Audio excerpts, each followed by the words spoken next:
Before we get into today's conversation, I want to introduce you to someone I've known since high school, Omnee Ponce. Even back then, we spent a lot of time around each other, and even then, Omnee stood out for the way she thought about things and the conversation she brought into the room. Over the years, I've stayed in touch with her and watched how her perspective has continued to develop. That's exactly why I wanted her on the show today. Omnee is someone who brings a thoughtful, real-world perspective to the kind of topics we talk about here, and I knew this would be a conversation worth having.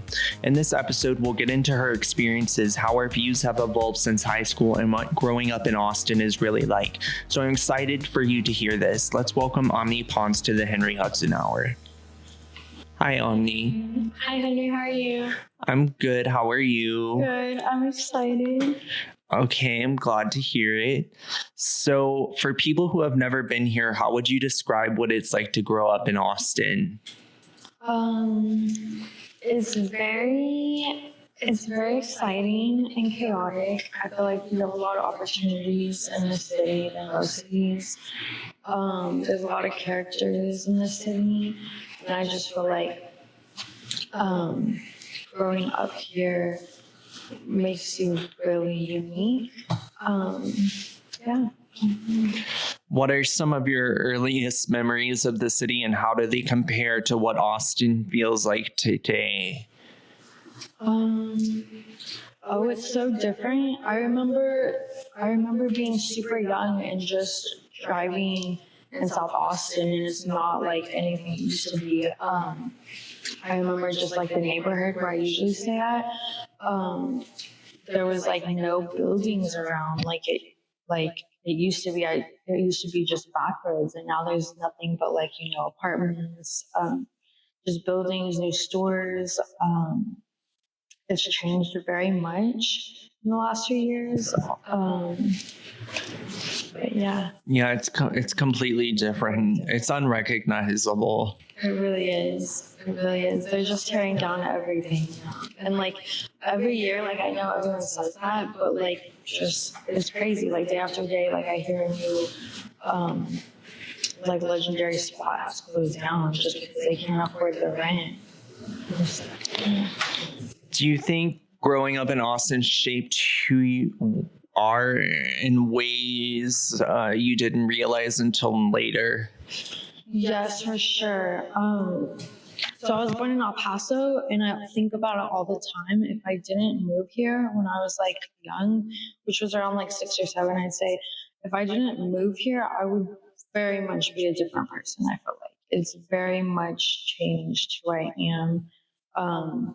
Just since it's very much it's a very green city, and if you're from here, like we're all about recycling, natural stuff like that, and I just feel like it's really shaped everything that I am today. Yeah. How do you think growing up in Austin influenced your perspective on life compared to someone from a smaller town or a bigger city? You can kind of already answer it. I just like from my hometown, there's really nothing to do over there. So I just think about it all the time, like if I was there still, like what I would be doing. And like there's just I feel like I lived 1,000 different lives in the last 10 years. And like I just can't imagine what life would be like anywhere else in Texas. And Austin is very much like its own, like it's not like other Texas cities. Yeah, what was it like going through school in Austin, and how did the city shape your experience as a student?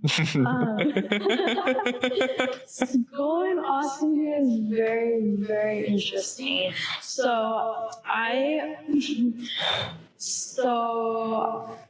For a long time, I went to a private school. I was a Montessori kid, and then after that, I begged my parents to send me to Austin High because I wanted to go to a public school finally. And it was a very shocking experience seeing that transition from a private school with nothing but like, hippie rich kids compared to like another school full of like other rich kids, I guess, but also I saw the other side where like there's kids that aren't as fortunate, and it was just really interesting. I was kind of friends with like everybody, I would say. It was very cliquey school, but I would say I had friends pretty much um, in all the cliques, and Yeah, me too. yeah, right. Like we were friends with everybody. I feel like. Yeah, we were. Yeah, we were like equal opportunity haters. Yeah. As I always like to say, I'm an equal opportunity hater and an equal opportunity dater. Yes. Oh, right. I'm dead. No, yeah. So yeah, it was very shocking because it was just crazy because I was used to not seeing kids cuss out their teachers and throw chairs at their teachers and things like that, and people asking me like what kind of drugs I wanted, walking down the halls in school and stuff like that. It was just really, really interesting. Yeah, and let's talk about drugs. Growing up in Austin, we had an access to copious amounts of drugs. Like, I would say that's kind of unusual. Like, most people from other places, they don't like party until they're in their 20s. Right? Yes, yeah. And I mean, I literally saw, I was friends with so many people I've never done these kind of drugs, but like, I've seen so many people, just at parties shooting up and things like that, or like overdosing. People would overdose next to me in class and they'd have to get dragged out of class. It's crazy. I mean, at the end of the day, it's kind of sad because so many people have passed away since I was in high school. Like, oh, I know. I'm trying to sit there and count. I've gotten to like at least 30 people. Oh, wow. It's like a true curse. And for mostly, I say drugs are suicide. Probably some car accidents, but mostly drugs and suicide. Yeah, mostly. Yeah, I definitely know someone very close to me who passed away from a drug overdose after high school. Yeah, it was crazy. Like, we partied so hard. It was so fun though. Like, I had so much fun in high school, and I feel like we were cool. Like, our friend group was cool. Yeah, it was fun. I think we were funny. We had a lot of opportunities most people didn't have. We went to a lot of shows, there's just so many. Right, so many concerts. Yeah. So many Austin. ACL. Yes, so many Austin City Limits festivals. I remember meeting you at ACL. Is that where we met? I was gonna ask you where we met. I don't even remember how we met. Honestly, I'm like, how did we meet? I don't know, because I know we had some friends in common through Montessori. Yes, we had a mutual friend, and then I feel like maybe we didn't meet at ACL, because I don't know. We might have met at ACL. I remember because we met again at Austin High, and I like went up to you and I was like, she knows so, and then we like started being friends after that. Yeah. Global studies. Yeah. Mm-hmm. God, what a joke. Good times. My favorite time with you was probably when we went to Costa Rica, or oh yeah, the night I snuck out and we went in your car. We did some crazy things, We did go to Costa Rica together. That was really fun. It was so much fun. It was like the best trip of my life, I swear. Honestly, it was an experience. It was fun because we got to do fun things, and we also did like volunteer work and help people. Yeah, we planted trees and painted nursing homes.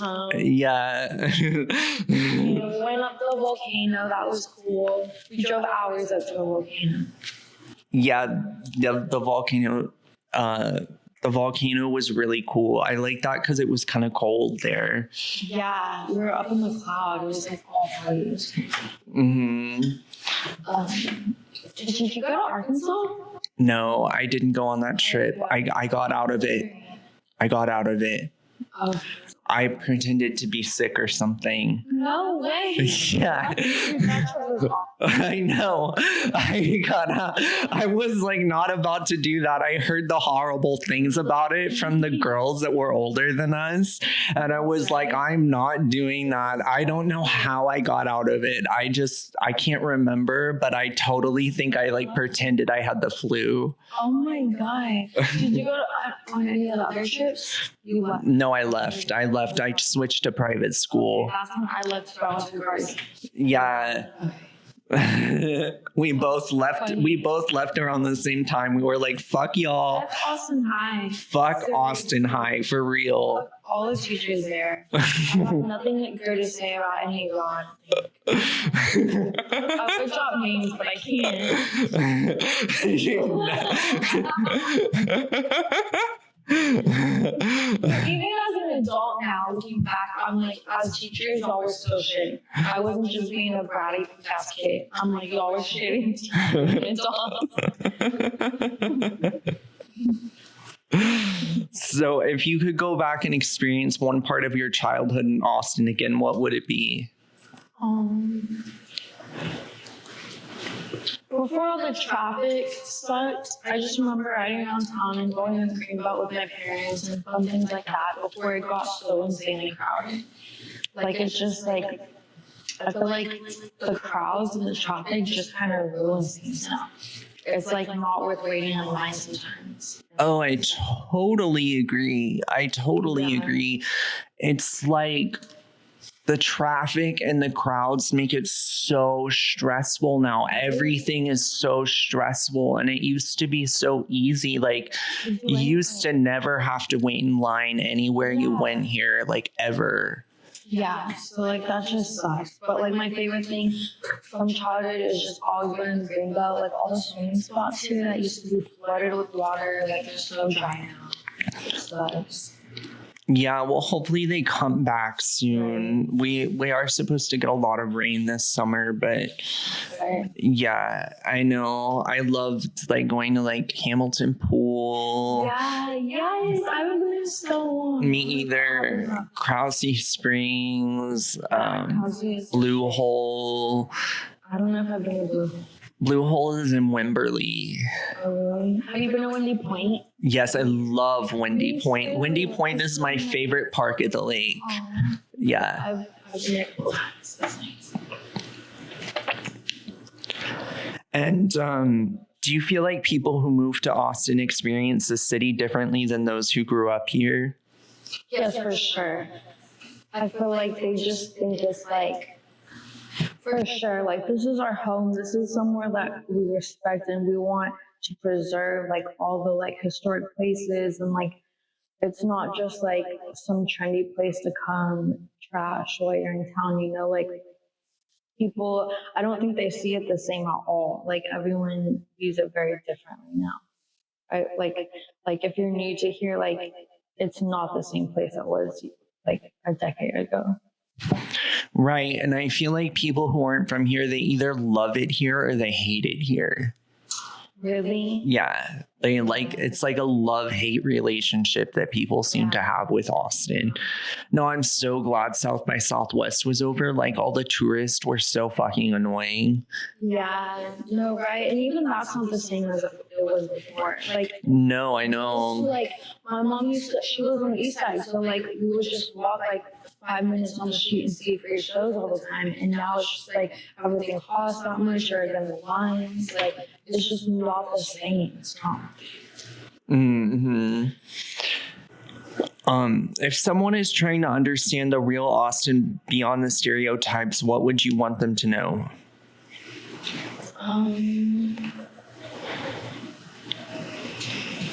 Oh gosh, I don't even know. If anything. That's a hard question.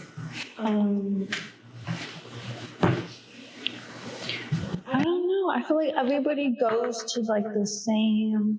Like I know Barton Springs is really popular, but I feel like it's so overcrowded and everyone goes there. Like maybe check out some like underground spots or like some hidden spots. I don't know. I think we definitely fit the stereotype of dazed and confused because I feel like that was my high school experience. Yes, for sure. Yes. You mentioned that. I'm like, it was very much that. Like, the whole movie, just like a weekend, like, I remember just like going to your house and then like leaving your house, going to another person's house, and then after that, like getting ready there to go to a party, and then like getting into someone there, going with them. Like, it was very much like. Yeah, and I don't think you ever came to many of the private school parties I went to. Yeah, I don't think I did. Yeah, like you never came to any of the parties at the loft. I don't know. Yeah, those were so awesome.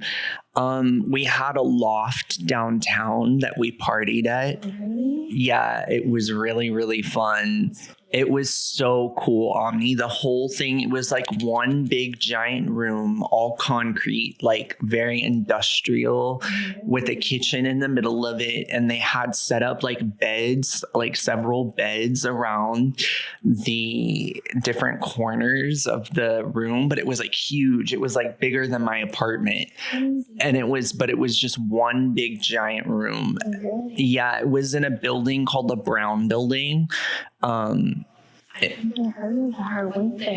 on 9th Street. It's a really old building that's been in Austin since the 1960s. And actually, interestingly enough, my grandfather's office was there during the 60s. No. Isn't that crazy? That's cool. Yeah, it's a really cool building. I've always wanted to live there. That's crazy. No, yeah, I don't think I went to the same, like, yeah, because after private school, after Austin High, we kind of parted ways for a little bit. And then, like, I feel like came together again, like, a year or two after that. Yeah.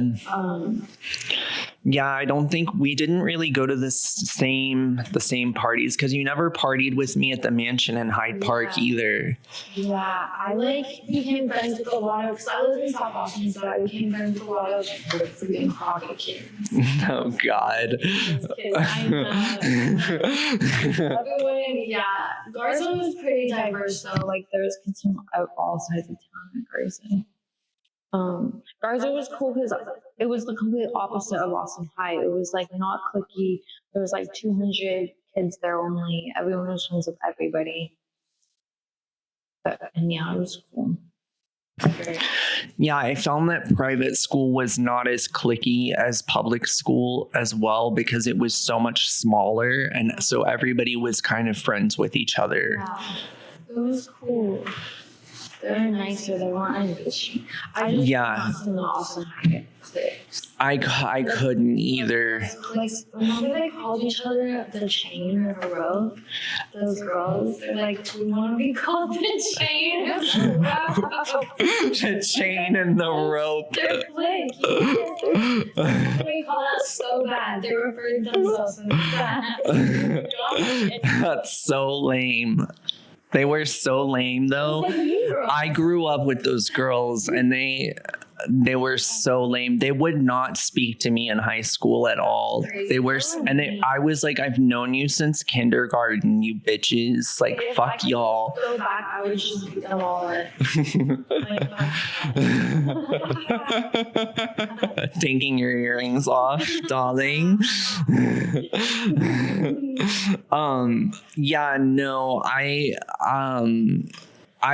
think we had so much fun though, and we did so many crazy things. Like, do you remember that time when I almost got arrested for a DUI when we went to your ex's house? That's probably the craziest story we've been through. We had bottles of wine in your car open. We parked in the back of his house. The shopping center behind his house. Why we did that, I will never understand. Why we parked there. I want to say something so incriminating, but I don't know if I can. But we might have to edit this out. But remember, I was like, I'm gonna put the bath salts in his car so it bugs up, and that was during the bath salt wave. He had the bath salts in the golf game, but I dropped the bath salts in his yard, and I was like, they're gonna find the bath salts. I think we're doing bath salts. Well, we had been drinking before, and then we were parked. We got pulled over, and we were parked in a parking lot, and they gave me a sobriety test, and somehow I passed it. But they also pulled us apart and asked us for our stories, and we told the exact same story without talking to each other. I know that was all stories added up. You're free to go. It was incredible. Get my stuff back from my ex. I left my drum set there and like stuff. Yeah. I was like, I'm just trying to get my and I started crying. I was like, I'm just trying to get my stuff back. That was crazy. That was so insane. It was crazy because they saw everything we had and we reeked like weed. I know, we must have reeked of pot. I swear the cops in Austin don't care about weed. They don't. They just care if you like, I don't know how to scale on you or like. Right. Paraphernalia. Yeah. Yeah. That was fucking hilarious. That was. I know, I don't know how we got away with so much shit. Like when we got wine that one time. Oh, yeah. I don't know how we got away with that. That was insane. Was that the night with their car? When your car got No, I don't remember if that was the same night or not. That was the first time I snuck out ever, and I like snuck out my dad's house, and I was like, I don't know what's gonna happen. Like I don't know how to sneak back in. Like, the fucking dogs. I was just like, oh gosh, I don't know how we survived. To be honest with you, like it's literally incredible. We take me back home, and I had to get a taxi. There's no Ubers back then. Right, it's so weird that there were no Ubers back then. We used to take taxis all the time when we skipped school. Yeah, we would take taxis all the time. And we would just go like eat. Like, yeah, we would go out to eat. Yeah, we would. We had to take a taxi. We would just. Or we would like have picnics at Zilker Park. Yeah. Like, and I don't even understand how I constantly was getting wine. Like I never ran out of wine. I always had wine. Like I would all the time. I would go to Zilker Park and have picnics with like a bottle of wine and sushi and like a few kids. Yeah, a few kids would come by and visit. I'd be like, hey, I'm at Zilker today. Oh, right?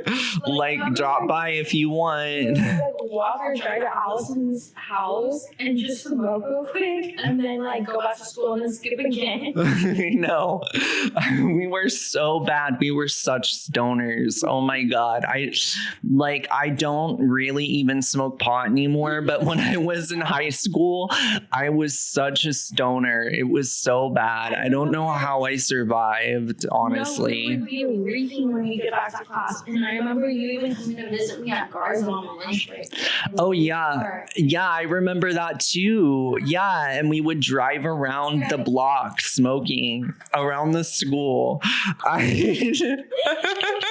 mind you, Garza is the only school in Austin with no cops or security. That was awesome. God,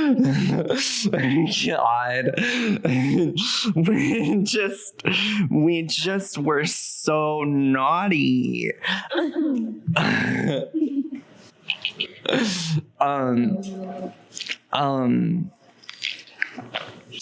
Okay, let's get to news. Okay.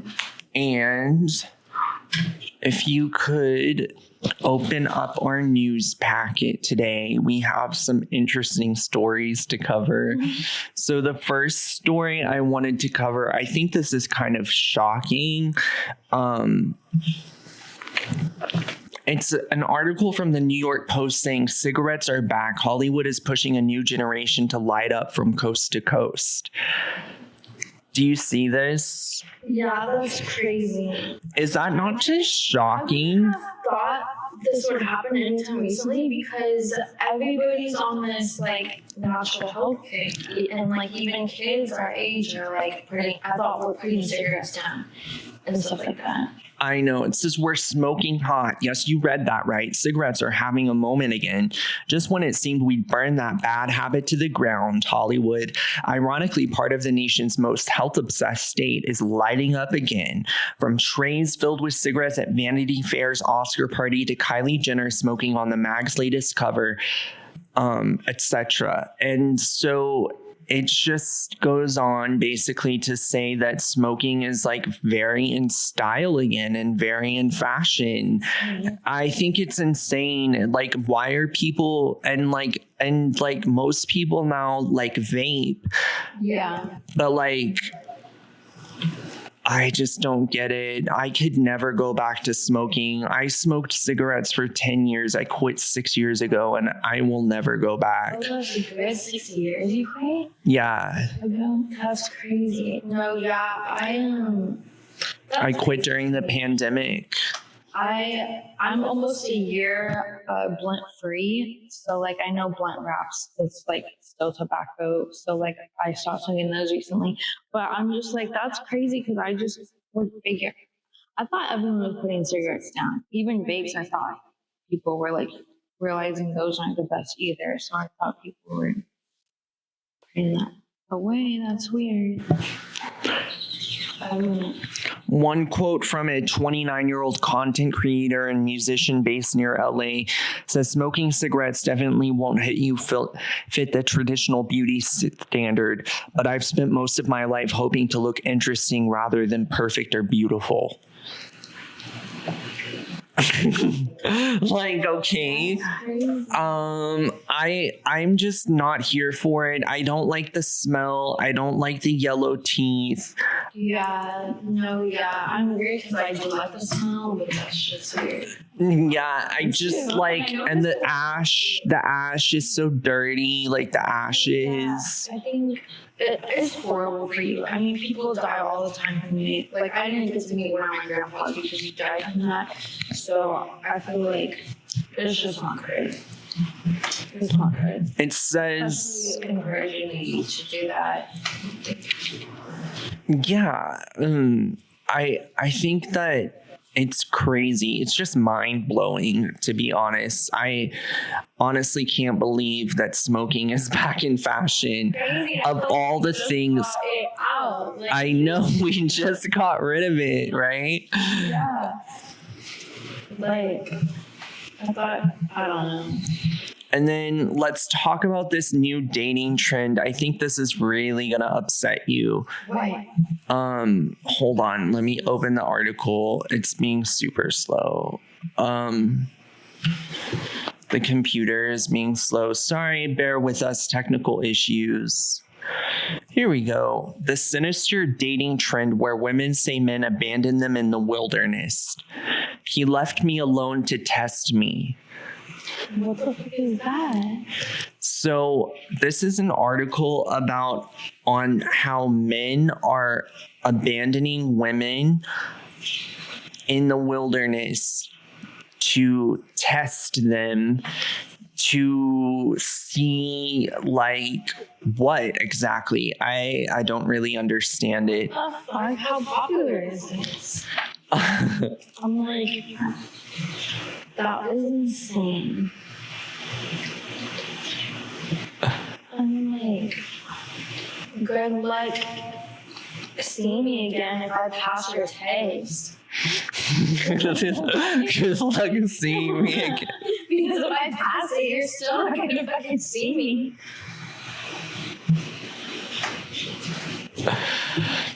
It's crazy. Like, this lady is saying that the nightmare scenario that she experienced is a viral phenomenon known as alpine divorce, which is when a male friend, family member, or romantic partner abandons a female in an outdoor setting, sometimes as a supposed test or sometimes out of sheer impatience. A quick search of the term on Instagram, TikTok, or X shows hundreds, if not thousands, of alpine divorce victims sharing their horror stories. I've never heard this in my life. Now this is a rabbit hole I'm gonna have to go into today. I mean, it's crazy. What the fuck? Oh no. One poster said, so we're talking about alpine divorces on here. I guess that's happened to me 7 years ago. This is a video of me hiking in the Scottish Highlands, trying to make the best out of my trip while the guy I was in a situationship with was miles ahead of me. What the fuck? I mean, this is fucked up. This is screwed up. I don't approve of this. That's like that thing that reminds me of like, what is that? They say like if a guy walks ahead of you, like that's not good and it's red flag. Like when like you're walking side by side and who's. Oh yeah, I did. I used to do that to my exes, and I stopped. I used to have a bad habit of doing that. Yeah. No, because it's like it makes you. I read this thing about it. It's like it's not only inconsiderate, but like a safety thing, and like. I don't know. That's what that reminded me of. Yeah, no, I used to have a bad habit of doing that, and I got in big trouble for it with one of my exes. No, that's crazy. No, and then I quit doing it after that. I definitely noticed that with guys that that I've talked to. Like if you're like, I've never really had anyone straight up ahead of me, but I'm like, if you're like at my same pace, or like help me like walk over things. Right. Like if you're hiking, like that's like I've been thinking about hiking with guys, but if like you're not trying to help me like go over a walk or something, I'm like okay. Like if you go ahead of me and leave me in the fucking woods, what the fuck? I'm not gonna like want to talk to you again afterwards. Thanks for testing me. I know, like what a turn off. It's not sexy. Okay, so let's talk about some dating terms. Have you heard the new Gen Z dating terms? No, I haven't. Okay, well, we're going to go through them. So the first one is dating. Dating is a concept referring to the act of going on affordable or low-cost dates, taking the budget route to dating. Yeah, dating. Then there's benching. Do you know what benching is? No, I don't. Benching refers to when a person keeps a potential partner on the bench or on the back burner. According to the lesbian and LGBTQ app Her, a person who engages in benching keeps someone around as a backup while pursuing other dating options. I've heard about that. Yeah, I've heard of it, but I didn't know it was called benching. Breadcrumbing.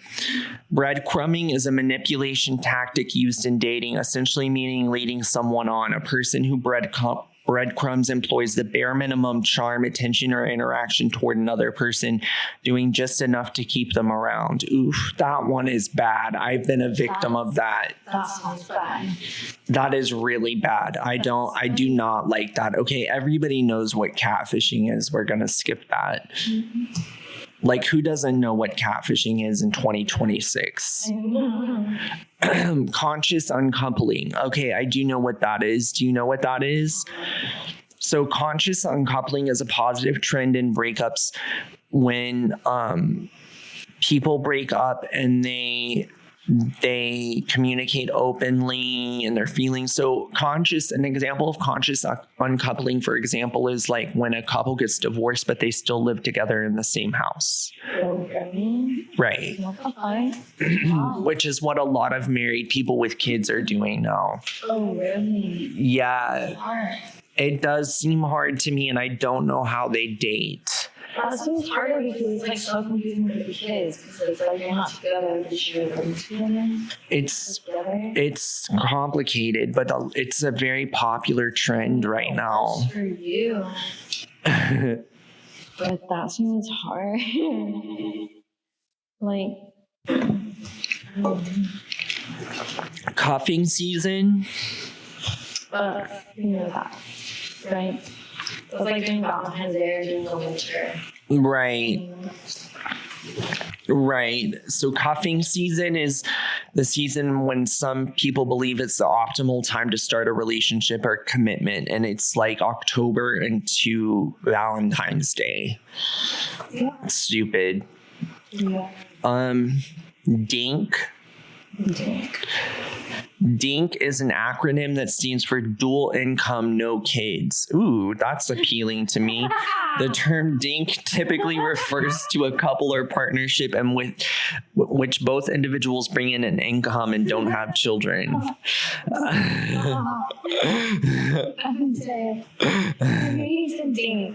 I do need to DINK. DTR is an acronym for define the relationship. Everybody knows that one. Okay, 50-50. This one is stupid. The term 50-50 has sparked social media debate around the ideal structure for roles and responsibilities in romantic partnerships. Do you believe relationships need to be like 50?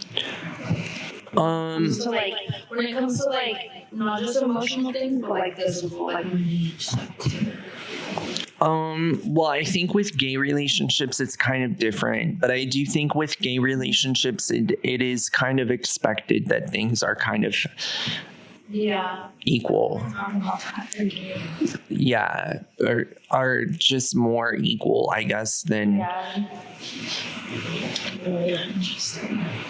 FLR. Do you know this one?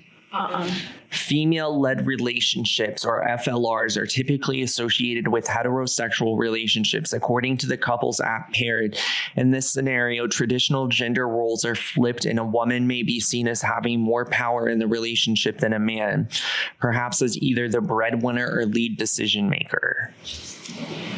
Yeah. Friends with benefits, everybody knows that one. Like, some of these are stupid. We all know what gaslighting is. Ghosting. We all know green flags. We know that one. Hard launch. A hard launch or hard launching involves either one or both partners making their connection public by posting confirmation of their relationship on social media. Oh, well, wasn't that called something else by millennials? It was like Facebook official. Yeah, Facebook official. That's right. Yeah. Yeah, I've noticed that. Okay, sure. They say hard. Cousins. I know like new lingo because of only my cousins. I always have to ask them like, "Hey, what the fuck does this mean?" Okay, ick or getting the ick. We all know that one. Yeah. Love bombing. We all know that one. Micro cheating, or similar to emotional cheating, is a term derived from some of the more blurred line interactions individuals may find themselves online, occurring outside of the relationship. Some may not consider it true cheating, as micro cheating lacks the physical element. However, it involves enough digital communication and involvement that it could be seen as crossing the line. Oh, I have a friend that micro cheats on his husband with me. Yeah. Oh my God. Okay. No, I'm just kidding. I take that back. We'll edit it out.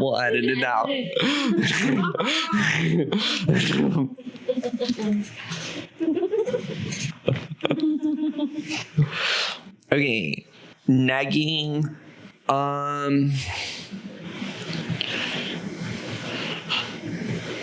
I think I know what negging is. Negging is the adult version of he's teasing you because he has a crush on you. This is when an individual makes slightly insulting or negative comments toward another person they're attracted to. Yeah. That is stupid. I hate that. Yes. Orbiting. Orbiting or being orbited is similar to ghosting in how a former partner ends things. However, in the case of orbiting, the individual sticks around on social media. For example, a former flame who ended things may continue to watch or reply to your Snapchat stories or hit like on your Instagram photos. But I know what that is. Yeah, I knew what that was too, but I didn't know it had a name. Orbiting. Okay. Red flag, though, we all know that. Riz. Okay, Riz. I learned this one the other day. Do you know about Riz? Kind of, yeah. It's short for charisma and refers to a person's ability to attract or charm a potential sexual or romantic partner. Yeah. So Riz is what all the kids are saying. Ship. Ship refers to the act of coupling or pairing two individuals together as a romantic couple. Originally used in fictional settings such as characters from video games and comic books, this term is now used in the real world. What? That's so weird. I don't get it. Like a ship is two people together, is basically saying, which is obvious. That one is okay. I get it. That's so stupid. That is so stupid. I was like, what? It confused me. Okay, situationship. We all know what a situationship is. Slow phase. Slow fade is similar to ghosting, but without the out of the blue or seemingly without warrant aspect. According to CatholicMatch.com, a slow fade is when someone isn't into you, but they don't tell you. They might text less frequently, or the dates might become few and far between. Instead of disappearing, they just fade away. Okay, that one is self-explanatory. Soft launch. So soft, similar to hard launching, soft launch involves making a new partner or relationship public. However, soft launching your new significant other is more low-key and stealthy. Soulmate, I don't know why that's on here. So talking, it's like, okay. Twin flame. Twin flame? Yeah, we know what a twin flame is. Zombie. Simply put, a zombie is a ghost, someone who has ghosted another person who comes back from the dead or reaches back out to the person they ghosted. Yes, so I've been zombied before, and I did know this one, zombieing. So yeah, so zombieing is when someone ghosted you and then they come back. That's funny as fuck. Yeah. I've never heard of it. I've been zombied many times. Mm-hmm. All right, that was interesting. I'm glad we're up to date on our Gen Z lingo today. And then I was going to read this beginner's guide to crystals. It's okay. It doesn't have many. There's not many listed on here, but I thought I would just go through and read what it says the benefits of these different crystals are, because Omnee and I are both very into crystals. So it says jade is good for health, longevity, purity, fertility, wisdom, and peace. It's one of my favorites. Citrine for business, prosperity, creativity, digestion, and confidence. Rose quartz for love. I think everybody knows that. Love, relationships, friendships, fertility, recovery. Turquoise for the city. What the hell does that mean? For the city. Protection, friendship, love, balance, wisdom, purification. Oh, it says it protects against pollutants That's cool. or external influences by enhancing your immune system, and is meant to have anti-inflammatory and detoxifying effects, making it particularly appealing for individuals working in cities. I didn't know that. I didn't either. Clear quartz for healing, psychic abilities, healing energy. Yeah, clear quartz is basically that's like the starter crystal that everybody has.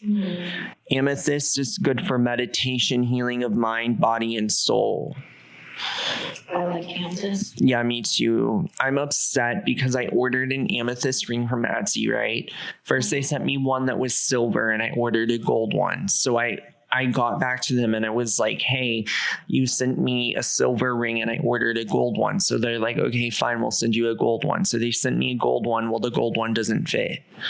So now I have 2 amethyst rings and I can't wear either of them. Hey, that's sad. Yeah. Oh my gosh. Does Etsy have good jewelry? Fucking Etsy. Etsy has some great jewelry and some really crappy jewelry. It's kind of hit or miss. Like I got... I think so. It might be opal. I'm sorry, y'all. I'm looking at Omnee's new ring. It's gorgeous. It's kind of like purpley. It almost looks like an abalone shell. It's very pretty. I have all my crystals in my car right now. It's just me. Yeah, like I got this bracelet from Etsy. Oh, that's beautiful. Yeah. That's crazy. But like I've had mixed results with my Etsy jewelry. Like some of it has been great and some of it has fallen apart. Really? Yeah. Dang. So you have to be like, I don't know, I guess you have to check reviews and... Yeah. All right, let's talk about spring fashion trends, shall we? Yes.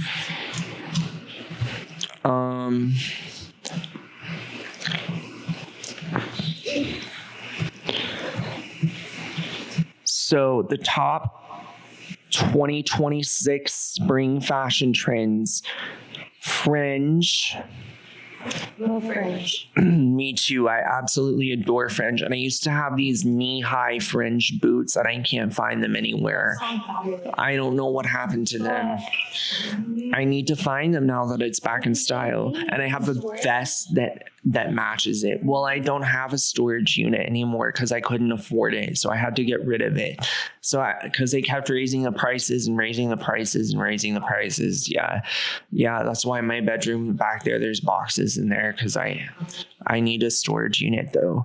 The scarf top, like a scarf blouse.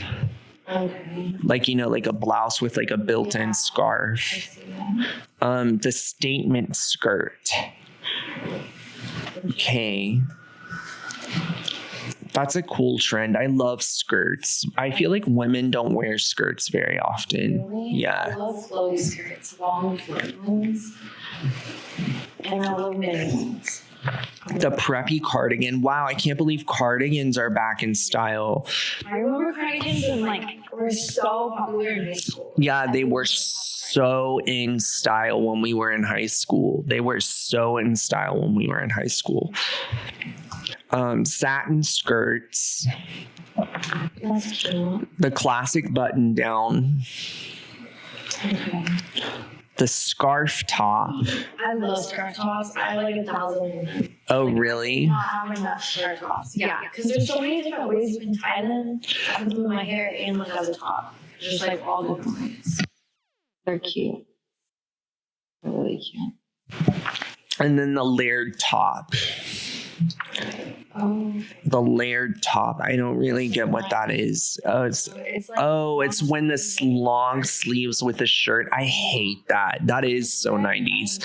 It's like I used to wear that when I was a little kid. Like I used to wear that ensemble, but during the 90s. But I don't. Yeah. I don't love it. The utility trouser. I like those. I would wear those, I think. Yeah, those are cool. The ruffle skirt. I don't know. I like long skirts, but I don't know. It's really rough. Yeah, I don't know about ruffles either. The sports jacket. I don't know. I know a lot of girls who wear sports jackets or cowboy stuff but I can't get into it. I don't think it's good. You can't pull it off. Yeah, I don't mind that trend. The one I don't like is the layered top. That one is really awful in my opinion. I really don't like that one. All the other ones are kind of cool though. Yeah. I can't believe fringe and cardigans are back. Like, do you not remember those both were in style when we were in high school? Like, how are they already back in fashion? That's crazy. It seems like it hasn't even been that long. That's crazy. No, I know. What year was our graduating class? It's like,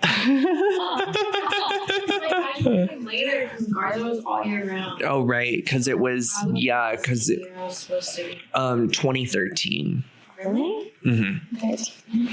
So it's been a while. I guess it's been 15 years. Ish. Sort of. I'm bad at math. You know what, y'all? Don't quote me on that. Let's see. What's next? Interesting though. Those are interesting trends. Yeah. Color trends. So I wanted to talk about this too. So these are the colors that are currently in style. I thought this was an interesting list. It has some surprises and some that I think aren't. Fuchsia pink. Okay. Lime green. Lime green is interesting. Yeah, I love green. It's my favorite color, and I don't really have anything that's lime green. Yeah, I'm more earthy green. Me too. I'm more of a dark green girly, but Klein blue, which I guess is that named after or for Calvin Klein, because I don't know. I don't know how it got the name Klein blue. It's Klein, but it's like, interesting. It's a really pretty color in my opinion. I was not familiar with it before I read this article. It's pretty. It's not like a royal blue. It's like bright navy.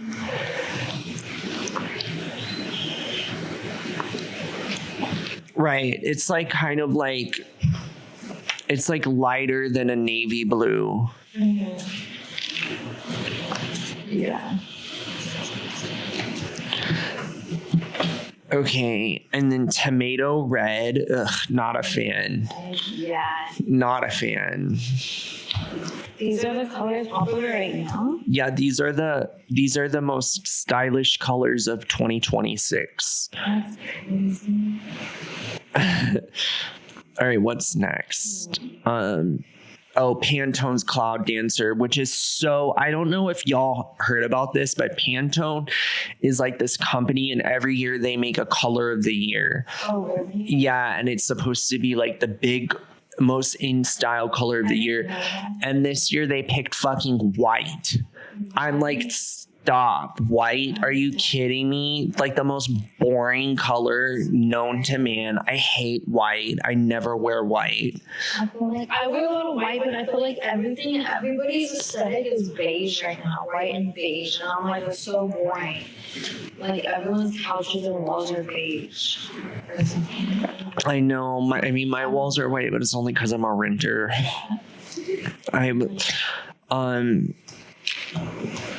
Yeah, anyways, so the color they picked is called Cloud Dancer for 2026, and it's just like this really boring off-white color. It's just stupid. I'm not into it. Yeah.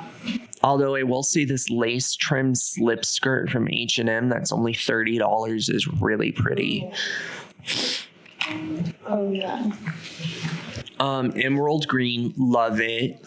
Yeah. One of my favorite colors. I love emerald green. Yeah.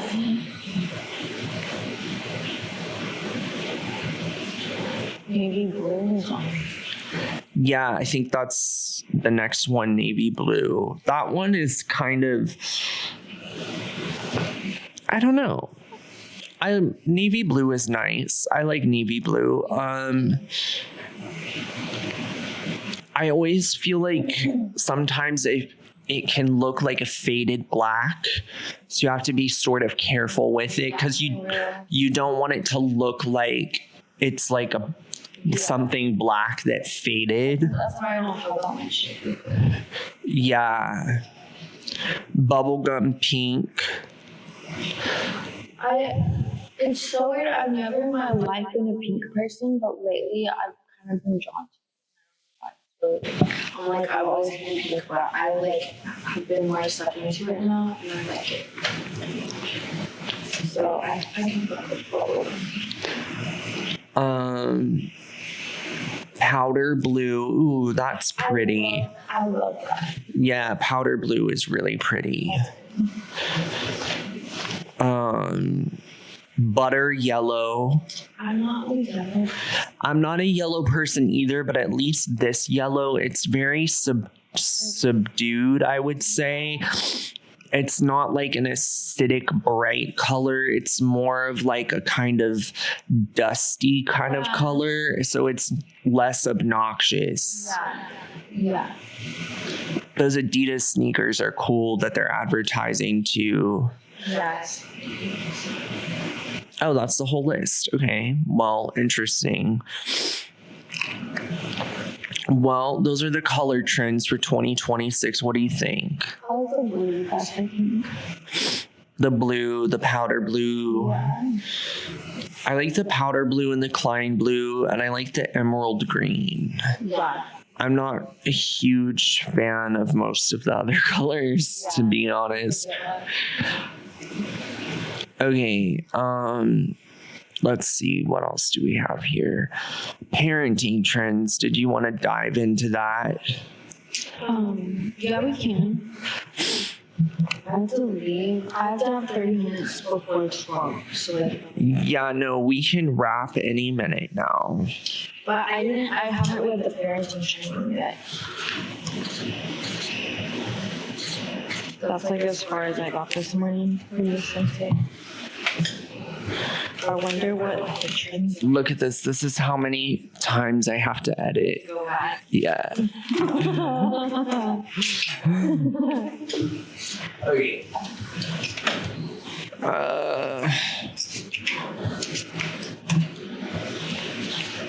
Okay, so for the next article, we're going to do parenting trends. And let's see what it says. So it has a few on here.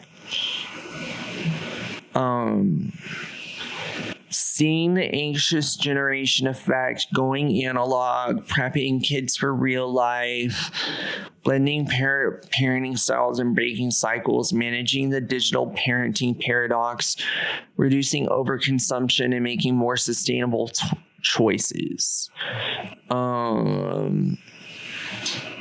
So there's a best-selling book called The Anxious Generation, sparked by a movement to delay smartphone use and lean into a more play-based childhood. I like that. I like that too. The effects of screen time is like so serious on kids and babies. Like people really don't realize it. Like it's so detrimental to their learning and their like just everything. It's really crazy. I can see it too, and like kids' attention spans, and like kids I know that always have iPads versus like kids that aren't even allowed to like watch TV and stuff like that. It's a big difference. Yeah, for sure. I don't think if I had a kid, I don't think I would give them a phone until they were like as old as humanly possible. Okay. Like when we were kids, we didn't get phones until we were like 13, right? Like, yeah. I don't remember how old I was, to be honest. I was early, and the only reason was because my parents are separated. So like, Right. This is how you get a hold of your parents because they never can answer. But I was like still like what 6th grade maybe. Yeah. It's almost 13, I think. Yeah, it is. Yeah. So going analog, that's kind of the same Like, I don't. Oh, going analog. Families are choosing old school entertainment, like opting for VHS players instead of streaming services and buying landlines instead of smartphones. That's interesting. That's kind of like this trend of Gen Z getting dumb phones. Have you heard of that? Where they're buying on purpose like old flip phones that don't have social media apps on them. Yeah, it's a trend with Gen Z. So I'm not surprised that that's also bled over into parenting as well. No, yeah. Prepping kids for real life. That one is stupid. Like, duh. That, like, isn't that what you're supposed to do no matter what? Like, how is that a trend? I don't even understand how that's a trend.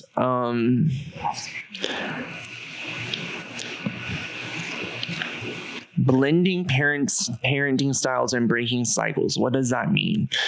As the youngest millennials and members of Gen Z become parents, they're not strictly adhering to one type of parenting style, i.e. gentle parenting.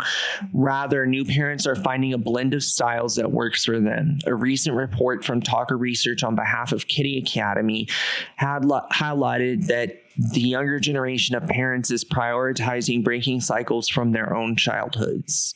Yeah, I feel like our generation is very much about breaking generational curses and stuff like that. We're kind of more considerate. I feel like towards things and open-minded than previous generations, like our grandparents or our parents. So like even just with me and my baby, like I'm all about the gentle parenting and not like as hard ass, you know. But also, I don't know. I feel like I like a mix, like what they're saying, like not just one kind of parenting. I don't know. I think that's all of them, right? Oh, there's more. Managing the digital parenting paradox.